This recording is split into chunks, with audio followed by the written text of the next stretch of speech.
In this video, I'm going to run through a full model IELTS listening exam with you. So please get yourself a blank piece of paper and number it 1 through 40 so that you can try the questions and check your answers against mine as we move through the exam. Just a quick disclaimer, this is an exam that I wrote myself. It is in no way connected to the powers behind the actual IELTS. I hired voice actors to perform the monologues and dialogues and small conversations you hear in this exam. And what I've realized, having used this exam with IELTS students, is that it is slightly more difficult than an actual IELTS. So don't feel discouraged if you find you are really having trouble answering the questions. But it is nevertheless a great exercise that will expose you to several accents. And after you listen through this exam once, it can be helpful to listen through it again with the answers in hand to try to train yourself to pick out the answers you missed the first time around. So to try and train yourself to listen for the specific language that makes the answers possible. So this will help your oral recognition and will even expose you to some new vocabulary that you might previously been unaware of. I'll put a link to a blank version of this exam and a full transcript and an MP3 if you'd like to try this exam under more exam-like circumstances. So I'll put those links in the description section of this video below. Okay, before we start, just to note that there is a small sequencing mistake right at the beginning of the listening, in that the example that comes at the very beginning of any IELTS listening, it actually comes after question 1. So there's a small sequencing error there, but aside from this, the rest of the questions are in sequence. So please leave a like if you find this exercise helpful, and good luck with this model exam. Okay, now let's go to the mock listening test, and I will start the recording. IELTSlisteningblog.com. Mock IELTS Listening Test 2. This recording is copyright So I'll just turn the volume down here. So there's a bit of a preamble, as you know, and at one point the recording will say that you can look at section 1, and that's during the time during the exam when you can turn your paper over and start previewing the questions. Here. There will be time for you to read the instructions and questions, and you will have a chance to check your work. All of the recordings will be played once only. The test is in 4 sections. At the end of the test, you will be given 10 minutes to transfer your answers to an answer sheet. Now turn to section 1. Okay, we're looking at section 1 here. Section 1. You will hear a conversation between a buyer and supplier of industrial products. First, you have some time to look at questions 1 to 7. Now let's look at these questions. We're writing 3 words for each answer. We have 3 different items, it appears. So they're probably going to be listed in order. There's the item name. This number 5 will be an item. Problem, incorrect product. No idea what that is. Drill bits are, could be an adjective. Incorrect could be an adjective. You will see that there solution. is an example that has been done for you. Okay, let's listen to the example. On this occasion only, the conversation relating to this will be played first. Good morning. Goodman Custom Fabricators, Sarah speaking. How may I help you? Good morning. My name is Kevin Russo, Chief Designer for MES Exploration Incorporated. We placed an order with you for a number of custom oil and gas sector products. Most of the products are fine, however we've had a few issues with 3 items. Okay, can you provide me with your order number and product codes for the items in question? Yes, the order number is KB 23944 and the items are A193, B201 and F091. I'm pulling up the information at the moment. Please hold. Here you are, Mr. Russo. Let's start with the first order, the steel load beds. What seems to be the problem? The buyer indicates there is a problem with item A193, the steel load beds, so this has been written under item name in the table. Now we shall begin. You should answer the questions as you listen, because you will not hear the recording a second time. Listen carefully and answer questions 1 to 7.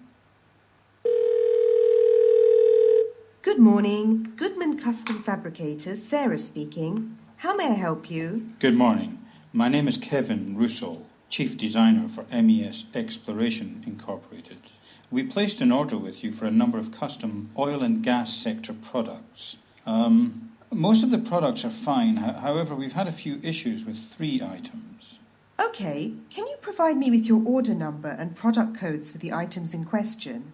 Yes, the order number is KB23944, and the items are A193, B201, and F091.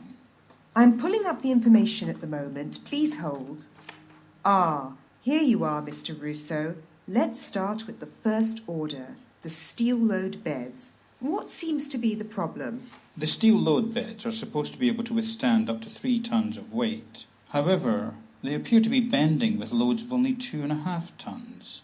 Our structural engineer feels the beds sent to us are thinner than they are described on your website. We'll need this issue solved by the end of next week to keep our project on track. I apologise for the problem you have encountered with the steel load beds. OK, as the beds are quite large, I'll arrange for someone in QA to visit you later today to assess the issue. If there has indeed been some mix-up regarding bed thickness, we will of course provide a full replacement at no cost to you. I can personally ensure the replacement will get to you well before the deadline. That arrangement should work fine, thank you.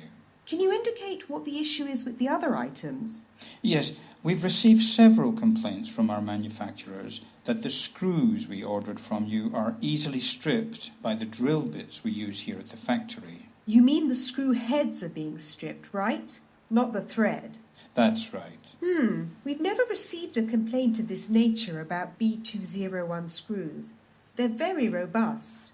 Yes, I was also surprised. We've ordered them many times before and never had a problem. My feeling is that this batch of screws is defective. Could it be the drills you're using? I thought that at first too. We had a project manager look into this issue and he assures me no alterations have been made to any of our drills or drilling techniques. OK, to file a claim for a replacement of defective items, I'll need you to fill out a D1 form. I can email that to you after we finish this call.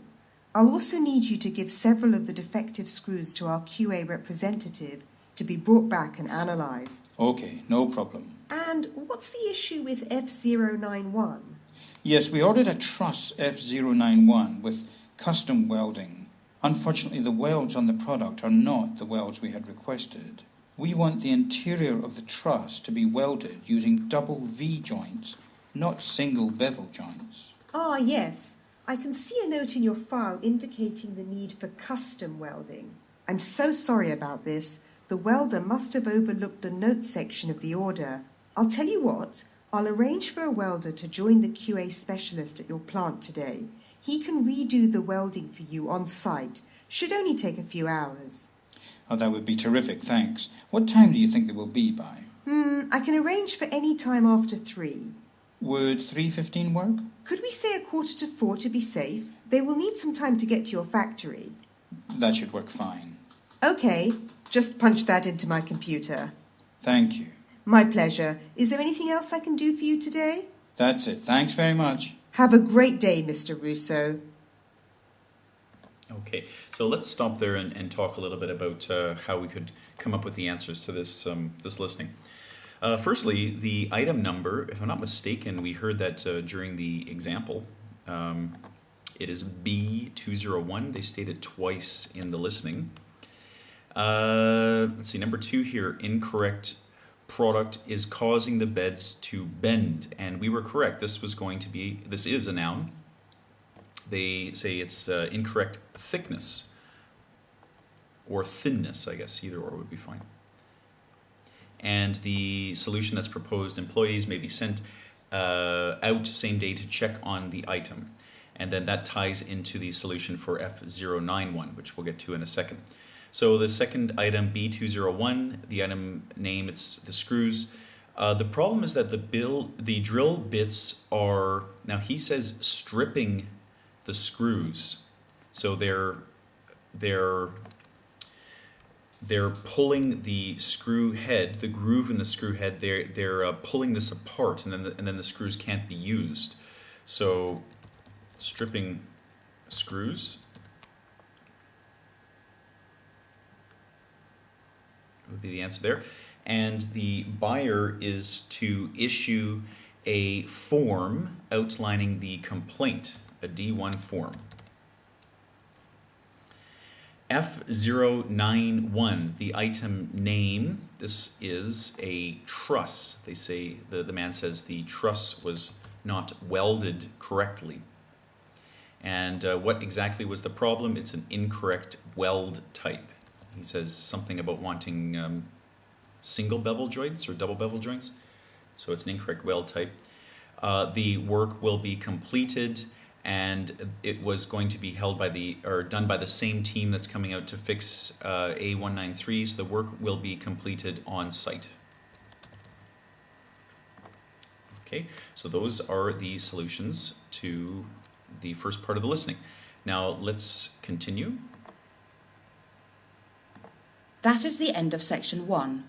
You now have half a minute to check your answers. Okay, let's assume that we feel confident. We'll move on and use this time to bolster our understanding of section 2. So we're looking at a map. It says label the floor plan below, write no more than 3 words. The tour starts here, and we can see there's a hall. There are some doors in a back room, which could be mentioned. There's a backyard. There's another door here that might be mentioned in the recording. Let's see, these look like stairs, and some small rooms. There's the main closet has been outlined, so that might be in the listening as well. This is the ground floor. Now turn to section 2. Section 2. You will hear a real estate agent giving a tour to prospective buyers of a housing unit. First, you have some time to look at questions 8 to 15. Okay. And the second part is the first floor. So we see the stairs come up. More doors. We want to listen to that because they could be mentioned in the listening. The master bedroom. Okay, some room here, some room here. They all connect. Something here, living area, a dining room. Now listen carefully and answer questions 8 to 15. Now comes the fun part, where you can begin to envision living in your new house. As you enter the foyer, I want to draw your attention to the contemporary elephant grey wall colouring. You'll notice how this complements the crisp white marble floor tiles. These walls are 9 feet in height, which makes the entrance feel very open and spacious. To your right, you have the staircase leading up to the first floor, where we have a reverse layout. I'll explain what I mean by that in a moment. If you notice the flooring on the stairs, you will see that other than the foyer and the 2 bathrooms, the entire house is covered in the finest quality walnut hardwood. Moving to the end of the foyer, this door leads directly to the finished garage. As you can see, it has more than enough room to fit a car and bikes, and you could likely get a barbecue and some seasonal items in there too. If we turn down the hallway to the left, you have the main closet on our right.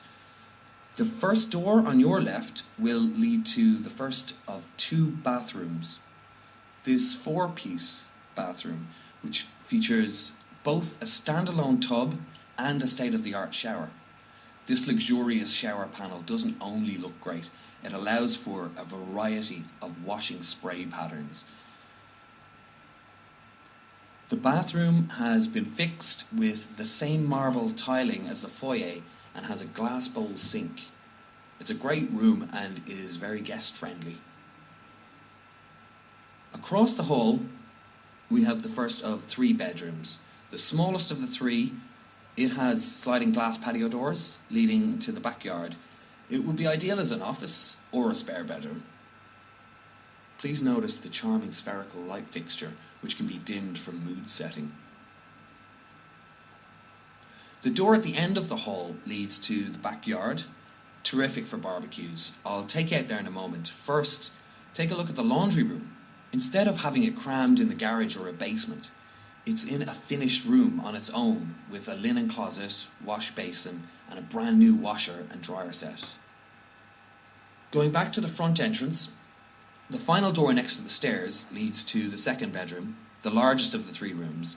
This bedroom's 3 large windows boast a great view of your front yard. There is also a very large walk-in closet. This would be a great guest bedroom or nursery. Okay, Let's head upstairs. I'll explain what I meant by reverse layout. As you can see, the stairs lead right up into your living area and dining room. Of course, these would traditionally be found on the ground floor, but this trendy design has taken a new approach. Keeping with the modern feel, it is a completely open concept and will allow you to really be creative with the decorating. There is a massive wraparound balcony that can be seen through all the windows on the first floor. Many of the other unit dwellers have set up flower beds and full dining sets outside on that balcony to take advantage of the warm summer nights. The kitchen is often a selling point for these units. You'll notice the island is solid charcoal granite with a dual sink. Plenty of space for all your appliances and utensils, but also has a built-in carving board right in the counter for easy prep work. The fridge and dishwasher are both matching stainless steel appliances. And finally, to round off the interior of the house, I present what is typically used as the master bedroom. Big enough for a king-size bed, dresser, mirror and more. The best part is the walk-in closet. The walk-in closet leads right into your ensuite, which features another luxury shower, toilet and sink. The second door leads out from the bathroom back to the kitchen area for guests. So that completes the tour. Let's head downstairs and out the back door where we can relax on the patio. Okay, we'll stop it there. Let's go back up to the ground floor. So the tour started, and often in the IELTS you're helped by the numbers, the question numbers, because things are typically delivered in order of number. So we were first introduced to what number 8 was, and then number 9, then number 10, then number 11, and onwards. Number 8 was the garage. And if you wrote finished garage, that would be fine too. That's the way that he described it, but it's the garage. The person that was delivering the tour is Irish, so the pronunciation was a little different. He said garage, but so I hope you're able to get that. Number 9, this was a bathroom. And the mention of the main closet helped to position us a little bit. He said the main closet's on our right. To your left is the bathroom. And as we predicted, these couple of doors back here were stated by the person giving the tour. He said that they lead out into the backyard. And number 10 is one of the bedrooms. And then he describes the door out to the backyard. And then number 11 was the laundry room. Okay, and then he says we'll go back to the front door, and he introduces this large bedroom, and this large bedroom has a walk-in closet. I guess that's better punctuated with a dash. Walk-in closet. Okay, and then they go upstairs, and he describes the balcony, how it's very large, and he mentions that there are windows all the way around that allow people on the inside to look out into the balcony. There's a living area, a dining room. He mentions the kitchen, but it's not entirely clear. It becomes more clear after he takes us through the master bedroom, and then through, this is the second walk-in closet. And then through, this is another bathroom, but this one, he refers to it as the ensuite bathroom. So we'll want to, in our IELTS, write the room in the same way that he has introduced it to us. And then he says it leads back into the kitchen area. So this number 13 is sort of reinforced the second time that he mentions it. Okay, so I hope you were able to get a few of those. Now let's continue with our listening. That is the end of section 2. You now have half a minute to check your answers. Okay, and we're going to go ahead to section 3. Okay, no more than 3 words for each answer. It says, let's see, aim of the survey. So we know we're going to be listening to a survey. Because it's section 3, we also know that it'll be academic and that there will be more than one speaker Rising something, probably a noun. Bill 82, okay, something to do with legal vocabulary, is expected to cause, this will be a noun, a or an, rise in tuition fees if passed in, this is probably a date. Charter students is... Now turn to Section 3. Section 3. You will hear a university student interview another university student about rising tuition. First, you will have some time to look at questions 16 to 25. Okay. Charter students is a group that seeks to protect student, probably a noun. The interviewee supplemented tuition she received from her parents with, okay, so supplemented, you would need to know what that word means. The interviewee currently lives, this is probably a place. If Bill 82 is passed, the now listen carefully and borrow answer money questions or 16 to 25. Excuse me. Hi. Do you have a quick minute? Well, I'm on my way to class. The lecture starts in 15 minutes. What can I do for you? If you don't mind lending me 5 minutes of your time, I am conducting research on the opinions of rising tuition fees among students and professors alike. Given the recent proposal of Bill 82, which would see a 12% increase in tuition fees effective September if passed, I have a brief questionnaire, very basic questions that could lend to the survey. Well, I am in a bit of a rush, but only a few minutes, right? Yes, I assure you. All right, how do I start? Thank you so much. I should probably introduce myself first. I'm David Morgan. I'm a third-year sociology major and the founder of Charter Students, which is essentially a nonpartisan group that serves as a voice of advocacy for students' rights and equality. The survey can be completed anonymously, but I will have to ask you some demographic questions to bracket you. First, what program and year are you in currently, and are you studying full-time or part-time? This is my third year of criminal psychology, studying full-time. Okay, perfect. And how many years do you have left? 2 down, 2 to go. All right, great. Seeing as how you've already paid 2 years tuition, what was your source of funding? Was it scholarship in bursaries, work/employment income, funds from family, personal savings, or other sources? It was a combination between my personal savings and funding from my parents. Okay. While attending university, are you working full-time, working part-time, or unemployed? With my school workload, I can only manage to work part-time, and I'm even finding that heavy. Okay, so in order to maintain your living and education costs, have you taken any measures such as living at home, cutting back on non-essentials, finding somewhere employment, or anything else? I live on campus, which is a very expensive option, but I feel it has helped me focus on my studies. I took up the part-time job to help cover some of the costs of the textbooks and other living expenses, such as groceries and gas for my car. I work a full-time job in the summer months and put this money towards fall tuition. Okay. If tuition costs were increased by 10% while you're still attending university, what would be your course of action? It's hard to say for sure, but I would definitely need to find an additional source of income. With only 15 hours a week, I'm just covering my car and groceries. I'd probably need to take out a line of credit and get a second job. I've invested too much to quit now. Okay, so I'll note here that you would stay the course but need to find funding. You would be surprised how many students responded that they would likely need to drop out. Okay, just another couple of questions. No problem. Your opinion of current tuition fees. Are they too high, appropriate levels, or too low? Still too high in my opinion. I've seen reports that Canada is ranked among some of the highest tuition fees in the world. It's facts like this that have made me consider doing my degree abroad. Actually, this is why I'm conducting this research. We are spearheading a petition based on the final results of this survey. Part of our argument is that increasing prices are pushing talented students away. Okay, the final question is, where do you most want to see your tuition fees spent? Curriculum improvements, student financial assistance, reducing class size, research, safety on campus, transportation, or other? Oh, that's a long list.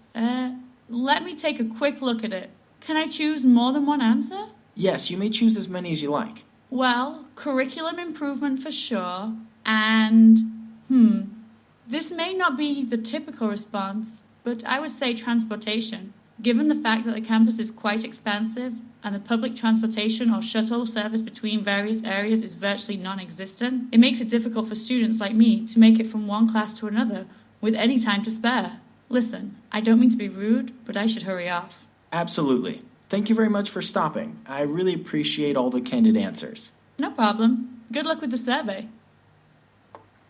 Okay, so let's go over the answers here.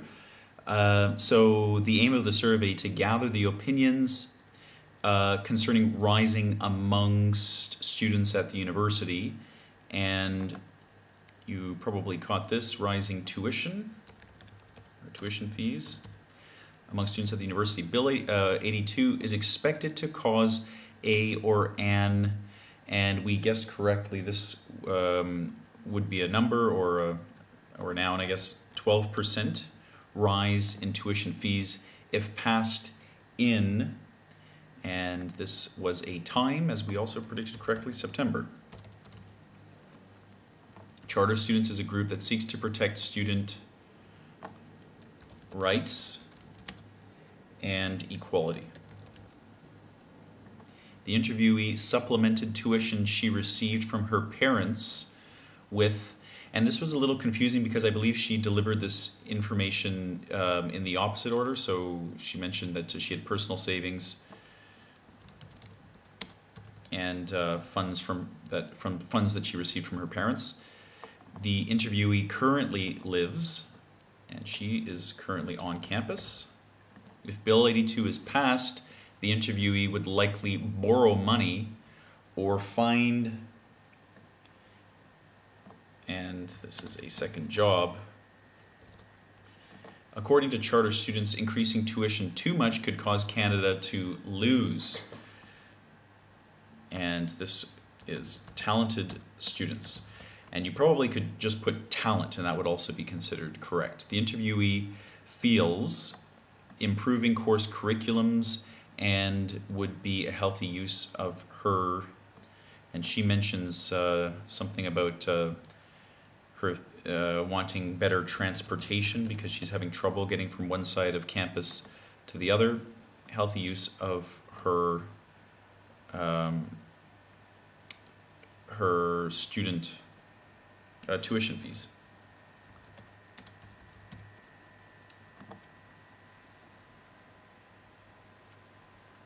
Okay, now let's continue our listening. That is the end of section 3.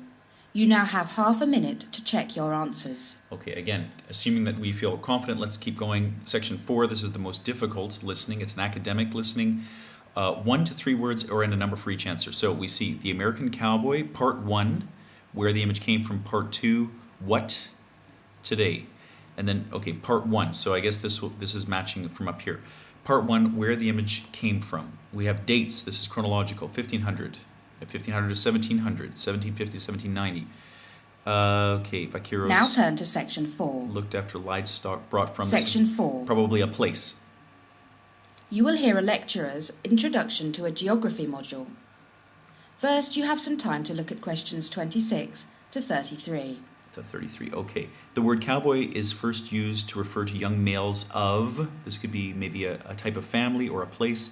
Hispanic and Anglo settlers exchanged goods and, so what else did they exchange? Mexican-American War starts in, this could be a date. Cultural exchange slows, okay. Anglo population spread through south and something USA. So maybe south and maybe north, I don't know, or south and east, or it could be something else. Cowboy is more commonly used to refer to cattle rancher. No idea. American cowboy becomes distinctly different from the Mexican cowboy. Okay, so we're going to listen for now listen something carefully in particular that and differs answer the two. questions 26 to 33. For many, the cowboy has come to embody the values of altruism and individualism, and is today seen as quintessentially American. But how accurate is this view? And why do so many people hold it? Well, in today's lecture, I'm going to examine the iconic American cowboy, where the image came from, and what the image means today. But let's start with a bit of background. The story of the cowboy stems as far back as the early 1500s, and these origins weren't even within what we today call the USA. In territory of what is now present-day Mexico, the vaqueros, or horse-mounted livestock herders, were early Spanish settlers that looked after horses and cattle brought to the New World from Spain. Now, as Spanish colonies expanded over the next 200 years, these ranching practices spread with them into areas that are now Texas, Arizona, New Mexico, and California. And from 1750 to 1790, the use of the term cowboy began, and mainly made reference to the young males of cattle herding families. By the 1800s, Hispanic and Anglo settlers were communicating and exchanging goods regularly, and this led to further cultural exchange. Livestock production and cattle ranching were in full swing throughout southwestern America by the start of the Mexican-American War in 1848. In the 100 years to follow, the adopted roping skills, horsemanship and saddle design of the vaqueros would be evolved by the Anglo populations, which are now spreading quickly across south and midwestern areas of modern USA. A new breed of horsemen took form, and titles such as cowherd, cowpuncher and cowpoke became commonplace. In fact, the word cowboy was still in use at this time, but had evolved to refer to an adult male cattle rancher instead of a boy. Much of the modern American cowboy's attire was adopted between 1800 and 1900. The leather leg coverings, commonly referred to as chaps, the leather cowboy boots and the cowboy hat we know today, they were all evolved from their Spanish originals. And by the turn of the 20th century, the American cowboy had a distinctly different look from the Mexican cowboy. Before you hear the rest of the conversation, Okay, so let's go over what we heard in here. Now, what you've probably noticed is that there were several key words here that matched exactly with what the lecturer was saying, particularly words referring to, for example, young males that popped out at me. Mexican-American War, of course, was very clear.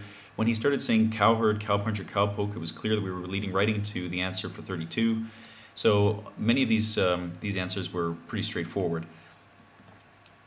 Okay, so part one, where the image came from. Part two, what the image means, and then today.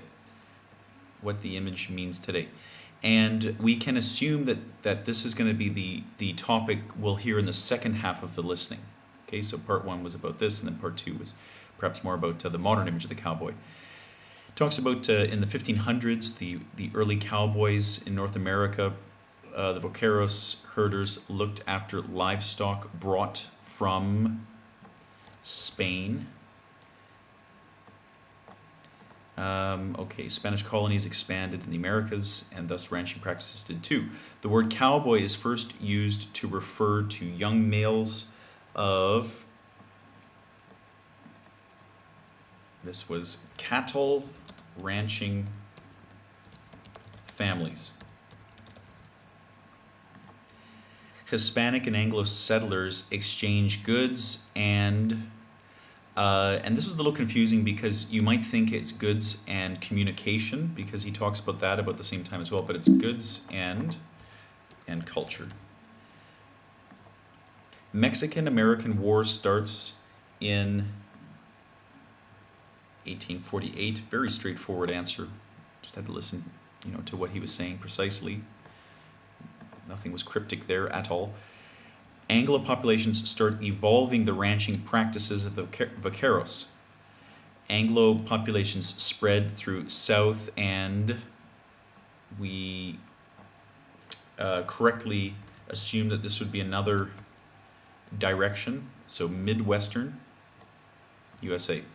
Titles cowherd, cowpuncher, and cowpoke come into use. Cowboy is more commonly used to refer to adult male cattle ranchers. Adult male. American cowboy becomes distinctly different from the Mexican cowboy.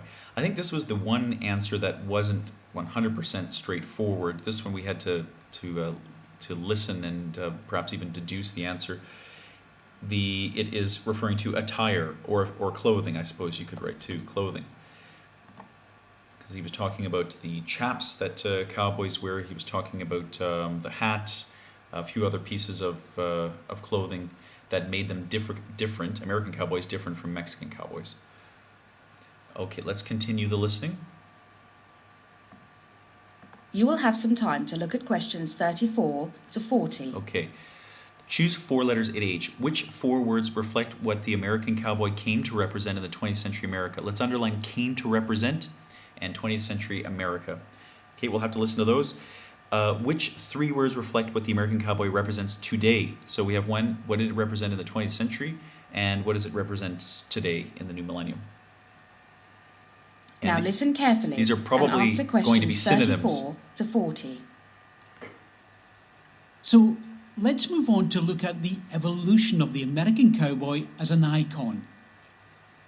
Around the year 1900, the American cowboy was seen as a symbol of the culture developing in the New World and was thus closely associated with opportunity and the individualism and liberty afforded by hard labour. The stress on individualism was amplified by the middle of the 20th century, when the cowboy came to represent a departure from traditional societal restrictions and conformity. In fact, the cowboy was seen as outside the mould of traditional American societal structure, and this encouraged elements of the image like bell-bottom pants and cowboy hats to be incorporated into the hippie movements of the 60s, a massive American movement based upon rebelling against societal expectations. When we look at the cowboy today, that sense of individualism still holds true, but it's coupled with strong sentiments of heroism and altruism, predominantly stimulated by Hollywood movies and other elements of modern pop culture. So, that's the American cowboy in a nutshell, a 500-year-old icon that continues to evolve. Okay. So that was a little more challenging. Many of these words are mentioned.